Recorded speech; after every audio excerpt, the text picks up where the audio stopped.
ખોટા નામ સરનામાવાળા ભારતીય પાસપોર્ટ બનાવવાના ગુનામાં વલસાડ ટાઉન પોલીસ સ્ટેશનમાં નોંધાયેલા ગુનાની તપાસ કરી રહેલી એસઓજી વલસાડે મોટી સફળતા મેળવી છે।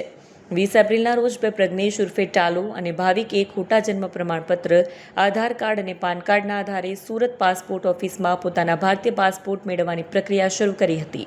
આ બાબતે વલસાડ ટાઉન પોલીસ સ્ટેશનમાં ગુનો નોંધાતા તપાસ એસઓજીના પોલીસ સબ ઇન્સ્પેક્ટર એસ.આર. સોસલાદેને સોંપવામાં આવી હતી। તપાસ દરમિયાન બંને આરોપીઓને ઝડપી પાડીને કોર્ટમાંથી 3 દિવસના પોલીસ રિમાન્ડ મેળવવામાં આવ્યા।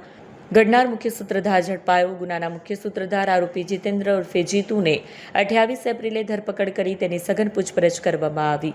સૌથી મહત્વની કાર્યવાહીમાં એસઓજીએ જિગ્નેશ ઉર્ફે જેકને તેની જેક એન્ટરપ્રાઇઝ નામની ઓફિસમાંથી રંગે હાથ ઝડપી પાડ્યો। તેણે બનાવટી દસ્તાવેજો બનાવવા ઉપયોગમાં લીધેલો મુદ્દામાલ, laptop, colour printer, bond paper, photo paper જપ્ત કરવામાં આવ્યા। પૂછપરછમાં ખુલાસો થયો કે તમામ આરોપીઓએ UK-21 વિઝાનો લાભ મેળવવા માટે સુનિયોજિત કાવતરું ઘડ્યું હતું। આ કામગીરીમાં મુખ્ય વોન્ટેડ આરોપી હેમંત જગન સામેલ છે। હવે એસઓજીએ આ કેસમાં સંડોવાયેલ દમણ અને ગુજરાતના અન્ય પાસપોર્ટ એજન્ટો તેમજ આજ દિન સુધી આ ગેંગે કેટલા લોકોના ખોટા દસ્તાવેજો બનાવી ભારતીય અથવા પોર્ટુગલ પાસપોર્ટ મેળવ્યા છે તે દિશામાં તપાસને સક્રિય કરી છે।